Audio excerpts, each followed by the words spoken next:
Secretary of State Anthony Blinken.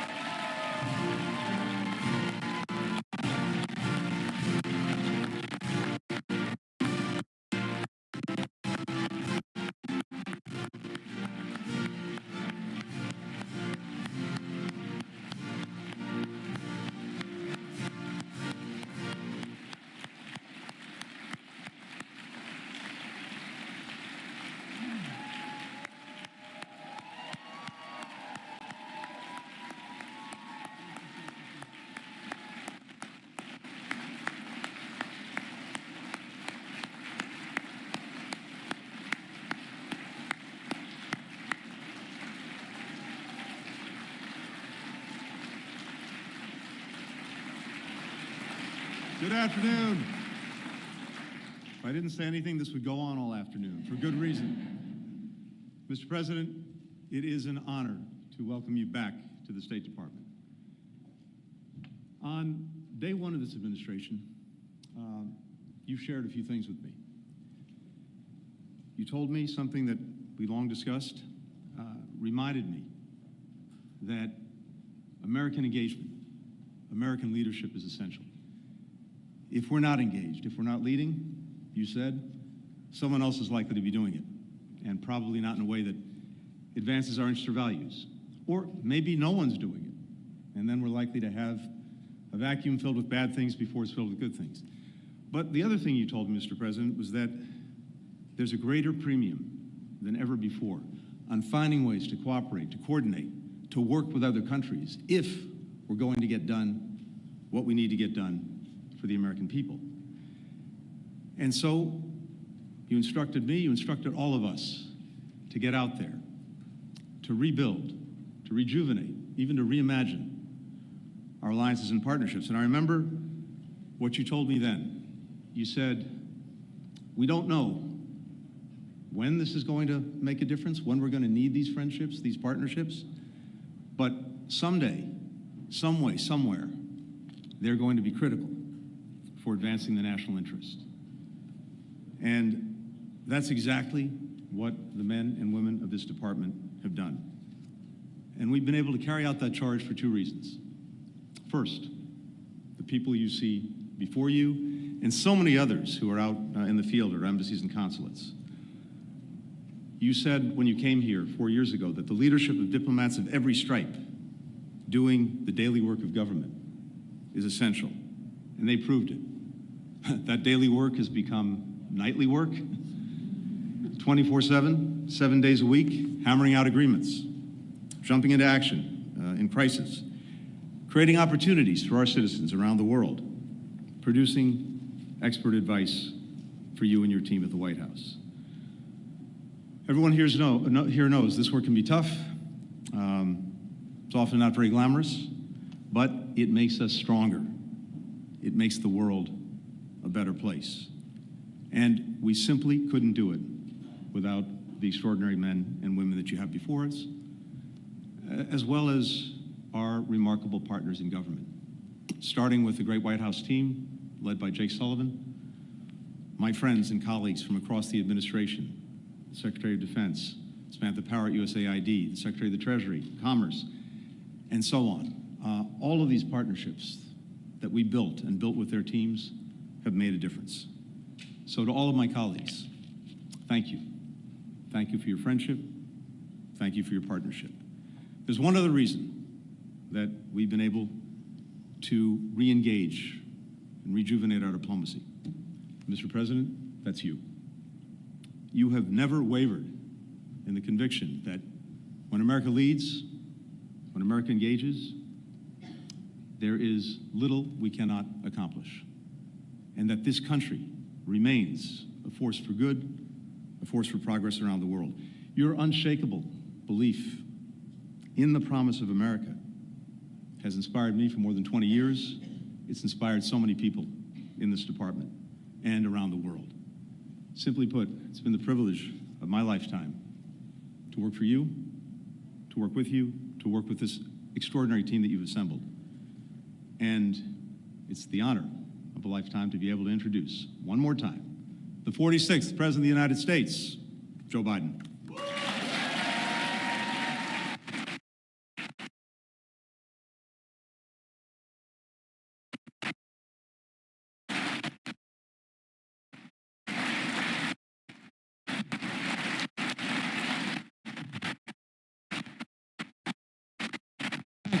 Thank you.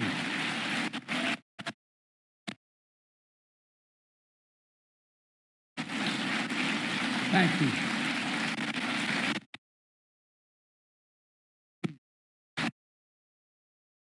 Thank you, thank you, thank you. Back at the State Department. If I may start by saying this, you're one of the finest men I've ever known in any undertaking, for one important reason.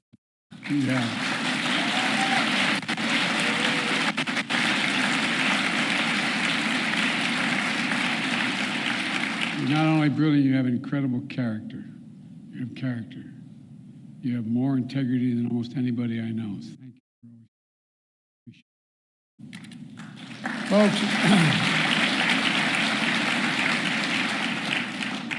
I'm grateful for his counsel and his friendship as well, but I also want to thank the members of my cabinet and the members of the Congress who are here today, and to all our diplomats and development experts, service members, and intelligence professionals. Many of the achievements we're going to discuss today were the result of your hard work, and that's not hyperbole, it's true. Thank you, thank you, thank you, thank you for your extraordinary service. You know, I come here to the State Department to report on to the American people on the progress we've made in the last 4 years in our foreign policy and our presidency. I've said many times, we're at an inflection point. The post-Cold War period is over. A new era has begun. In these 4 years, we faced crises that we've been tested. We've come through those tests stronger, in my view, than we entered those tests. This is a fierce competition underway. The future of the global economy, technology, human values, and so much else. Right now, in my view, thanks to our administration, the United States is winning the worldwide competition. Compared to 4 years ago, America is stronger. Our alliances are stronger. Our adversaries and competitors are weaker. We have not gone to war to make these things happen. During my presidency, I've increased America's power at every dimension. We've increased our diplomatic power, creating more allies than the United States has ever had in the history of our nation. We've increased our military power, making the most significant investments in the defense industrial base in decades. We've increased the technology power, taking the lead in artificial intelligence and other technologies of the future. And we've increased the economic power, building the most dynamic economy in the world from the bottom up and the middle out, not the top down. In short, Kamala and I took office, our nation had become stronger at home, or stronger in the world. And now, America is more capable and, I would argue, better prepared than we've been in a long, long time. While our competitors and adversaries are facing stiff headwinds, we have the wind at our back because of all of you. This is what we're heading into. And over the next administration, that's what we're handing it to. Today, I want to lay out what we've done, the opportunities we've created for America, and those opportunities going forward. Today, I can report to the American people, our sources of national power are far stronger than we were when we took office. Our economy is booming, although there's more work to do. Our technologies, from artificial intelligence to biotech, quantum, and to advanced semiconductors, they're the envy of the world. And we have made the most significant investments in America and the American workers since the New Deal. To rebuild our roads and bridges, our ports and airports, clean water systems, affordable high-speed internet, and so much more. To build American manufacturing, to make advanced semiconductors, which we invented here at home.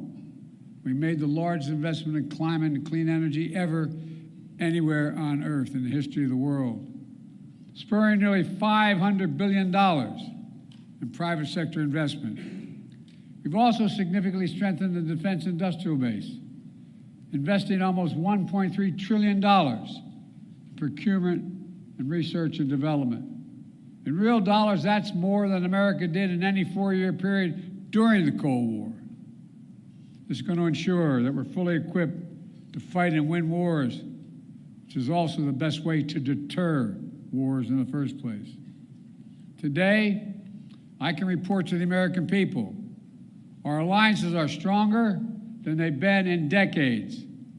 NATO is more capable than it's ever been, and many more of our allies are paying their fair share.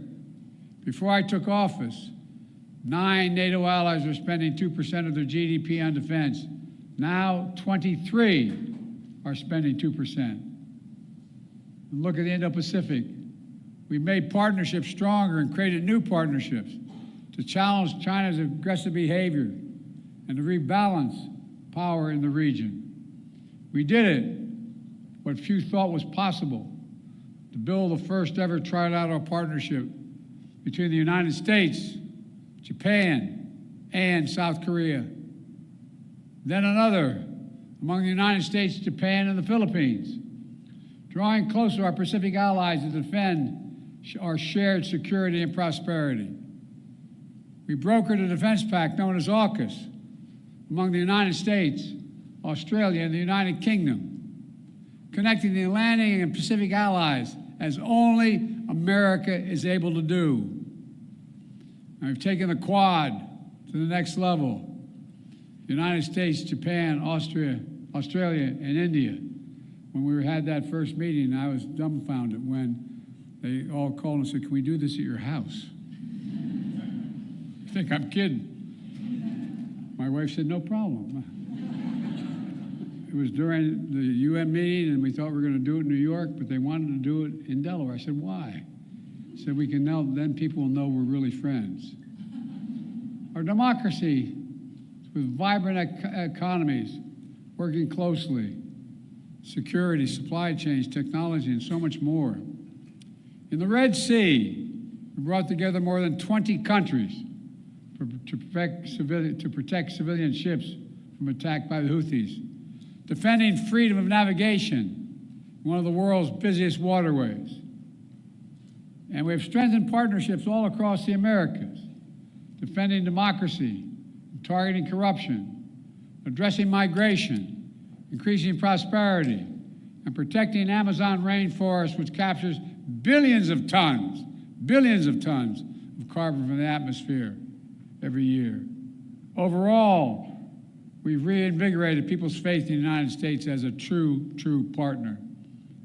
Today, I can report to the American people, our adversaries are weaker than were when we came into this job 4 years ago. Just consider Russia. When Putin invaded Ukraine, he thought he'd conquer Kyiv in a matter of days. But the truth is, since that war began, I'm the only one that stood in the center of Kyiv, not him. Putin never has. Think about it.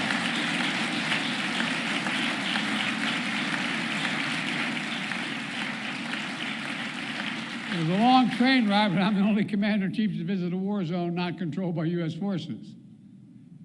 We helped Ukrainians stop Putin. And now, nearly three years later, Putin has failed to achieve any of his strategic objectives.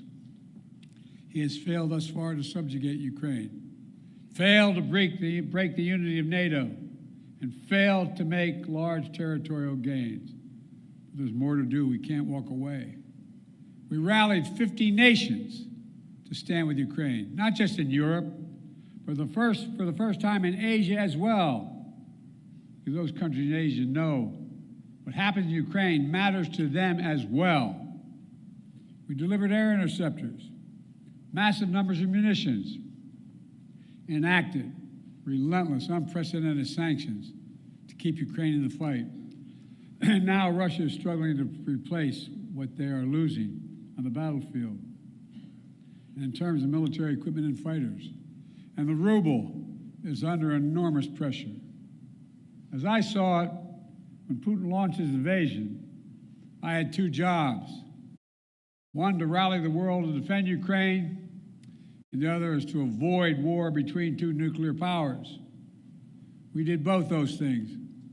And today, Ukraine is still free, independent country with the potential for a bright future. And we laid the foundation for the next administration so they can protect the bright future of the Ukrainian people. And now, look at Iran. Did you ever think we'd be where we are with Iran at this moment? after those despicable attacks by Hamas on October the 7th, Iran directly attacked Israel twice with hundreds of ballistic missiles and drones. And twice they failed because the United States organized a coalition of countries to stop them and ordered U.S. aircraft to come to the defense of Israel. Now, Iran's air defenses are in shambles. The main proxy, Hezbollah, is badly wounded. And as we tested Iran's willingness to revive the nuclear deal, we kept the pressure with sanctions. Now Iran's economy is in desperate straits. All told, Iran is weaker than it has been in decades. And if you want more evidence that we've seriously weakened Iran and Russia, just take a look at Syria. President Assad was both countries' closest ally in the Middle East. Neither could keep him in power. Quite frankly, neither really tried very hard. Now, I cannot claim credit for every factor that led to Iran and Russia growing weaker in the past 4 years. They did plenty of damage all by themselves.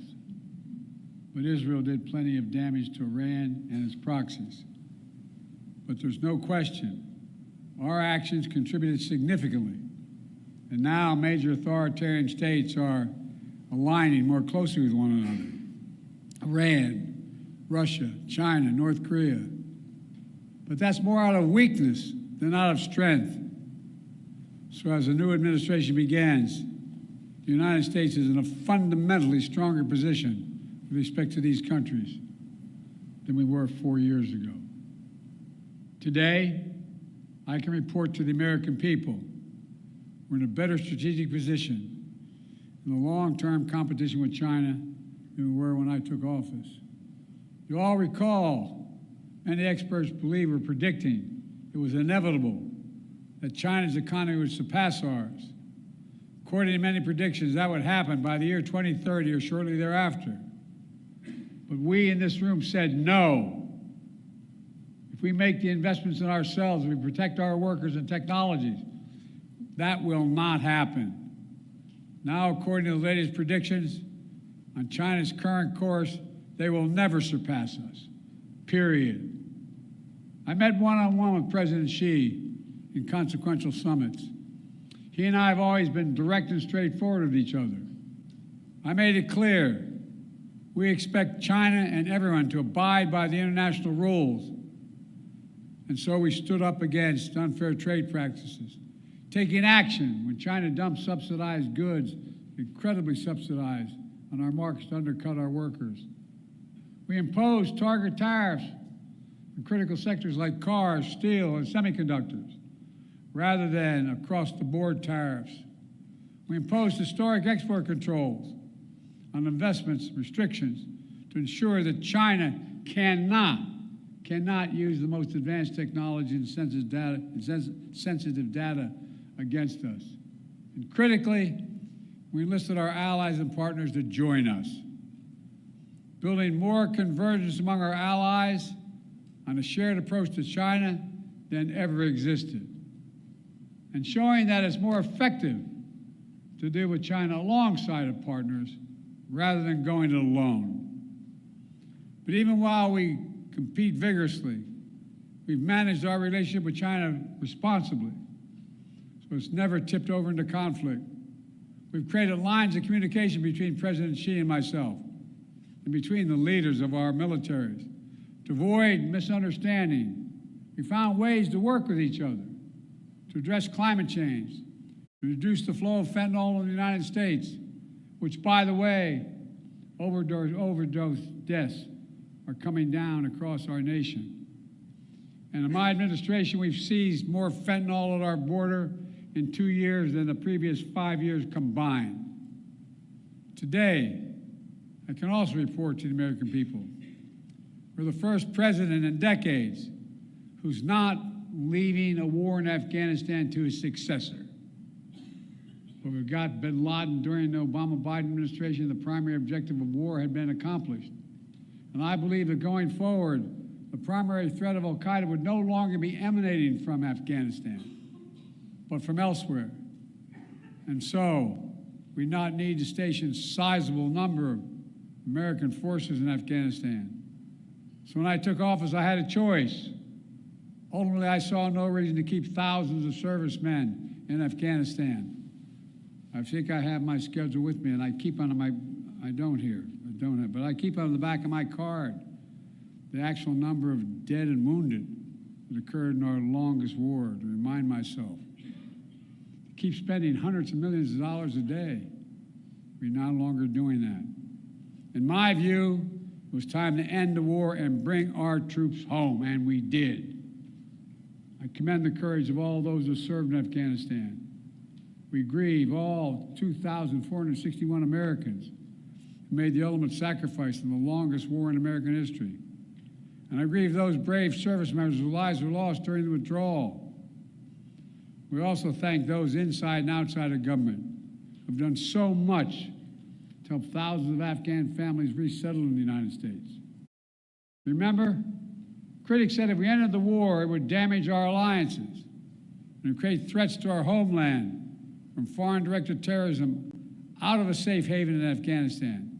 Neither has occurred. Neither has occurred. And our alliances have stayed strong. We've used our over-the-horizon capabilities to strike in Afghanistan and elsewhere when we had to.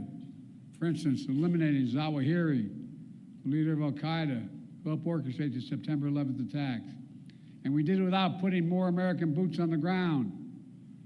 And by ending the war, we've been able to focus our energy and resources on more urgent challenges. There is nothing, and I can tell you from my conversations with both Xi and Putin, nothing our adversaries and competitors like Russia and China would have liked more than seeing us to continue to be tied down in Afghanistan for another decade. For all those reasons, ending the war was the right thing to do, and I believe history will reflect that. And from the moment I entered office, I also worked to free as many Americans as possible being held hostage or wrongfully detained overseas. We brought home more than 75 Americans by last count. In some cases, it took months, even years of effort, like the prisoner swap with Russia over the past summer. A feat of diplomacy involving many of you and involving multiple countries who joined complex negotiations at our request. Another example of the power of our alliances. We did not have these relationships, those women and women would likely still be in prison. And finally, I can report to the American people that we restored our leadership in a range of other generational priorities. When I took office, we were no longer part of the International Climate Agreement. We announced on day one that we would join the Paris Accord, rejoin. And we've led by example.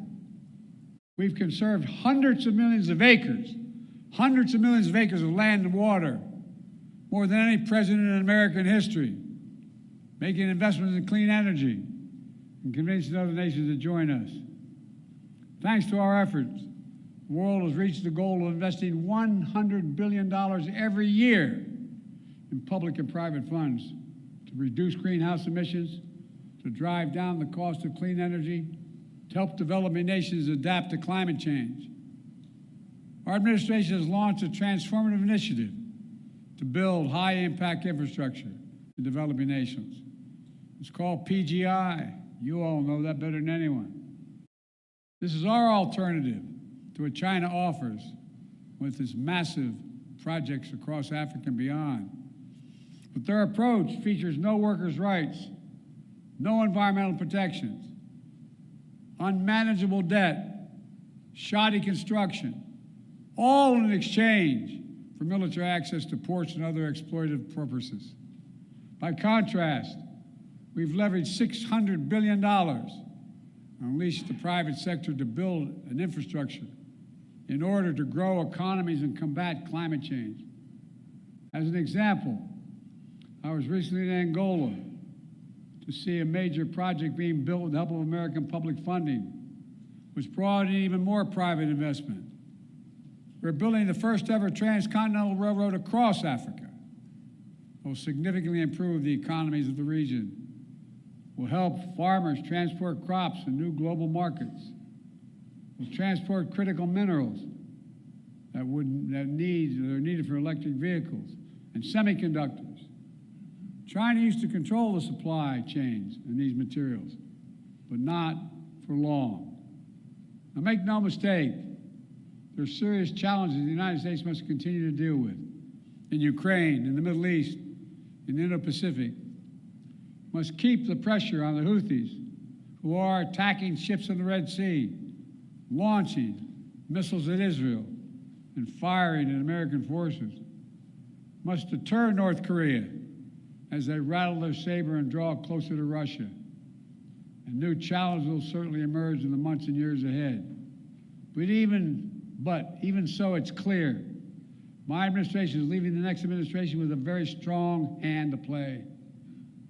And we're leaving them in America with more friends and stronger alliances, whose adversaries are weaker and under pressure. And America, that once again is leading, uniting countries, setting the agenda, bringing others together behind our plans and visions. In America, which is no longer at war, which has made historic investments in American workers, American energies, American factories, generating the strongest economy in the world, which is now in a much better position to win the future against any competitor. These wins are not partisan. They're American. They benefit all Americans and reflect America's endless capacity for leadership and reinvention. Look, folks, the United States should take full advantage of our diplomatic and geopolitical opportunities we've created to keep bringing countries together to deal with challenges posed by China, to make sure Putin's war ends in a just and lasting peace for Ukraine, and to capitalize on a new moment for a more stable, integrated Middle East. To do that, the next administration must make sure the fall of Assad does not lead to the resurgence of ISIS in Syria and across the region. It must carry forward the commitment that America will never allow Iran to acquire a nuclear weapon. And on the war between Israel and Hamas, we're on the brink of a proposal that I laid out in detail months ago, finally coming to fruition.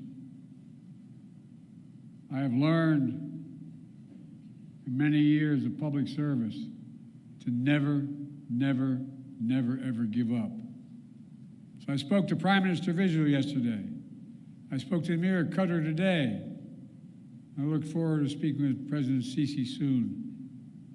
We're pressing hard to close this.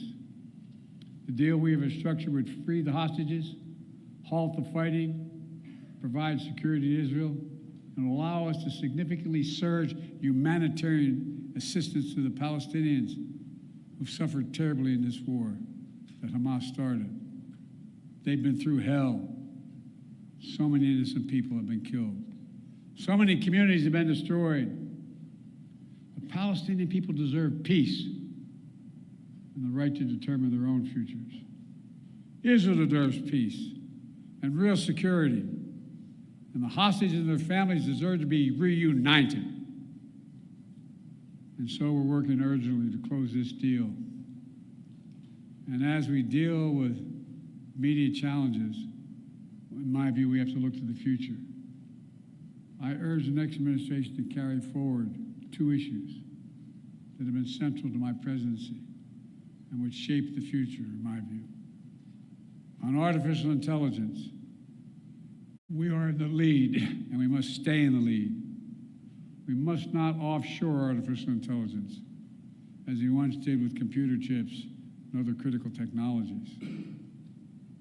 AI has the power to reshape economies, governments, national security, entire societies. And it must be the United States and our closest allies that lead the way to ensure people's rights are respected, their safety is protected, and their data is secure. And likewise, clean energy transition will race ahead in years to come. I know, and some incoming administration, some in the incoming administration, are skeptical about the need for clean energy. They don't even believe climate change is real. I think they come from a different century. They're wrong. They are dead wrong. It's the single greatest existential threat to humanity. The clean energy transition is already happening. China is trying to dominate the clean energy, manufacturing, critical materials, supply chains. They want to capture the market of the future and create new dependencies. The United States must win that contest, and we will shape the global economy and the planet for decades to come. Let me close with this. Like many of you, I've dedicated a significant portion of my career to our nation's foreign policy. As chair of the Foreign Relations Committee as a senator, vice president for 8 years, and now president of the United States, I put together one of the most competent foreign policy teams, I would argue, in American history, sitting in this room and before my eyes. Throughout my career, the world has undergone tremendous change. But certain things have always held true. At our best, America leads not only by the example of our power, but the power of our example. In the past 4 years, we've used that power, not to go it alone, but instead to bring countries together, to increase shared security and prosperity, to stand up to aggression, and to solve problems through diplomacy wherever possible, and to relentlessly defend democracy, civil rights, and human rights. Because that's who we are. That's who we are. You've heard me say it many times before. We're the only country on earth founded on idea. Every other country is founded on geography, religion, ethnicity, or some other unifying factor.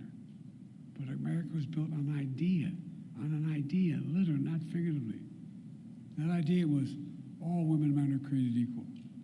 The idea that has inspired the world for 250 years and counting. We're always reaching to do better, always looking to the future, and at our best, always seeking progress for our people and for people everywhere. It's been the honor of my life to serve as your president. Today, I'm optimistic about our future, as optimistic as I've ever been. We just have to remember who in the hell we are. You've heard me say it many times. We're the United States of America, for God's sake. There is nothing beyond our capacity if we do it together and commit to it. Nothing. So thank you all for all you've done. I hope many of you are going to be staying in the next administration to keep this moving. May God bless you all, and may God protect our troops. Thank you, thank you, thank you.